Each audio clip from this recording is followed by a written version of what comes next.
السلام عليكم ورحمة الله وبركاته إن الحمد لله والصلاة والسلام على رسول الله وعلى آله وأصحابه أجمعين قال الله تعالى لا تحرك به لسانك لتعجل به الحمد لله আমরা কোরআনে পাকের সিনার ভিতরে কোরআনকে বদ্ধমূল করার জন্য হিফজ করার জন্য মাদ্রাসায় এসেছি ঠিক কি না আল্লাহ তাআলা আমাদেরকে এই কোরআনের বাগানে আমাদেরকে এনেছেন এতে আমরা খুশি না বেজার শুকরিয়া আদায় করি বলি আলহামদুলিল্লাহ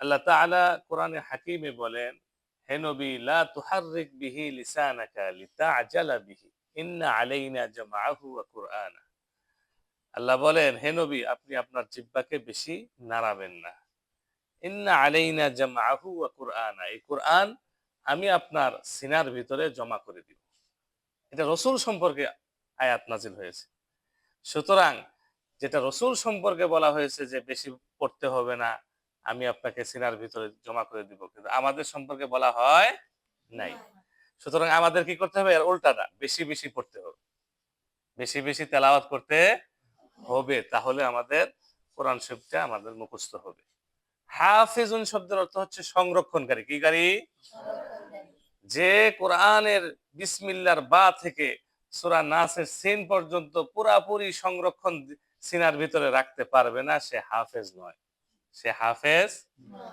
এবং কোরআনে পাকের সমস্ত বিধিবিধান নামাজ রোজা হজ যাকাত সবকিছু ঠিকমতো আদায় না করবে সে হাফেজ আমলদার হাফেজ নাই তার কোরআন সিনার ভিতরে থাকবে দুই নাম্বার যে জিনিসটা করতে হবে কোরআন হচ্ছে একটা ইলম কোরআন হচ্ছে একটা নূর আলো আল ইলমু নূরুম মিন ইলাহি কোরআন হচ্ছে আল্লাহর পক্ষ থেকে এমন একটা নূর এমন একটা আলো আল্লাহ তাআলা এই আলোকে কোনো অবাধ্য বান্দা কোনো নাফরমানকে দান করেন না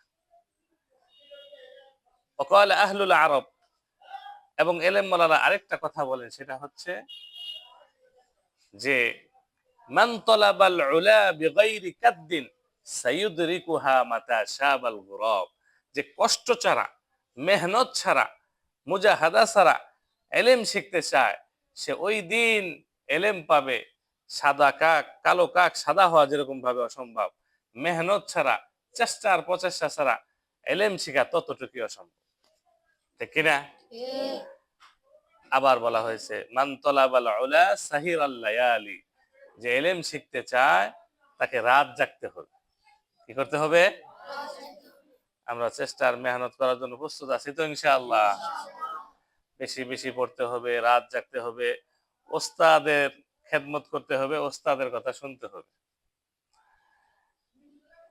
হযরত আলী রাদিয়াল্লাহু তাআলা আনহু বলেন আনা আবদু মান আল্লামানি হারফান ওয়াহিদান ইনশা বা ওয়া ইনশা আতাক আলী রাদিয়াল্লাহু তাআলা আনহু বলেন যে আমি ওই ওস্তাদের গোলাম আনা আবদু মান আল্লামানি হারফান ওয়াহিদান যে আমাকে একটা হরফ শিক্ষা দিয়েছে একটা অক্ষর শিক্ষা দিয়েছে আমি তার কেনা গোলামের মতো গোলাম ইনশা বা তিনি ইচ্ছা করলে আমাকে বিক্রি করে দিতে পারেন ওয়া ইনশা আতাকা ইচ্ছা করলে তিনি আমাকে আজাদ করে দিতে পারেন ওস্তাদের এতটুকু অধিকার আছে সুতরাং পিতা মাতা ছাত্রকে মাদ্রাসায় দিয়ে যায় আর ওস্তাদ এই মাদ্রাসা এই ছাত্রটাকে গঠন করে তাকে এমন ভাবে তার তাহজিব তামাদ্দুন সে কিভাবে চলবে তার লেখাপড়া তার আদব আখলাক শিষ্টাচার ভদ্রতা সবকিছু ওস্তাদ শিক্ষা দেয় ঠিক কিনা তাহলে ওস্তাদের মর্যাদা সবার উপরে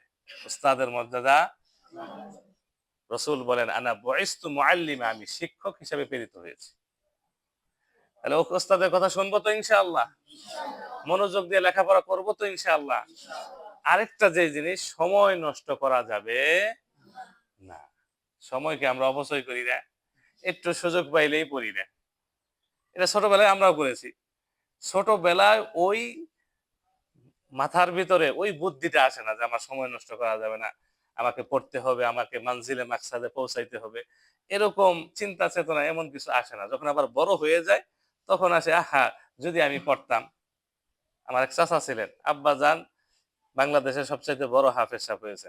আরেকজন চাচা ছিলেন, সে লেখাপড়া করে নাই। বারবার তাকে মাদ্রাসায় দেওয়া হয়েছে, স্কুলে দেওয়া হয়েছে, বারবার সে পালায় ভাইয়া চলে আসছে।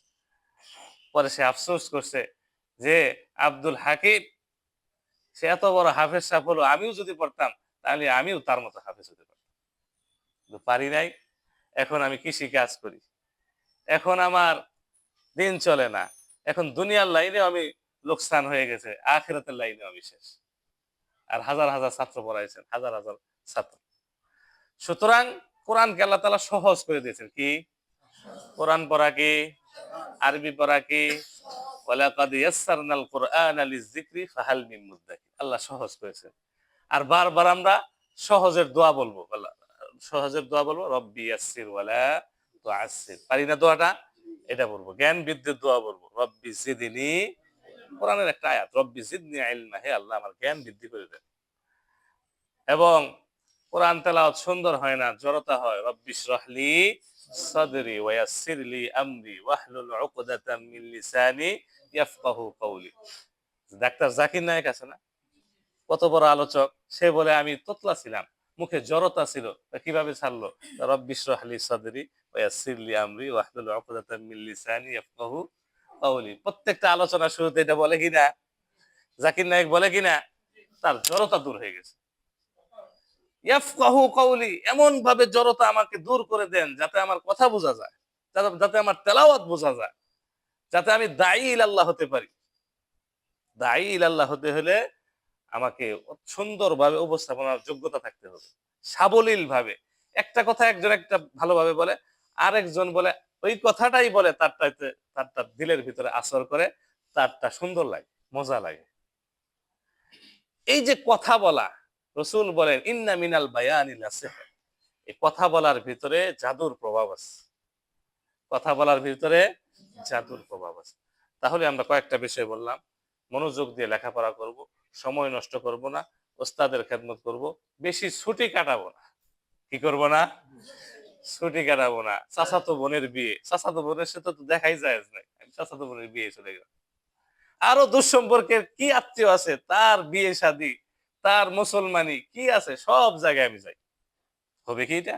হেফজুখানার পড়া হচ্ছে আবদ্ধ থাকতে হবে, নিজেকে এমন ভাবে স্থির রাখতে হবে যেমনি ভাবে দুনিয়ার সবকিছু ধ্বংস হয়ে গেছে, তিনটা দিক ধ্বংস হয়ে গেছে, শুধু একটা দিক বাকি আছে, সেটা হচ্ছে কোরআনের দিকে তাকায়া পড়বো।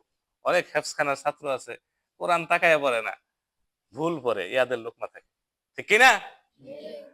তারা তাকায়া তাকায়া পড়বে, সেখানে কোরআনের কালো কালো হরফের ভিতরে গুলো নূর, চোখের জ্যোতি আল্লাহ বাড়ায় দিবেন, এবং সে মেধা শক্তি বেড়ে যাবে, এবং তার পড়ার ভিতরে মনোযোগ আসবে। আর কোরআনের যদি না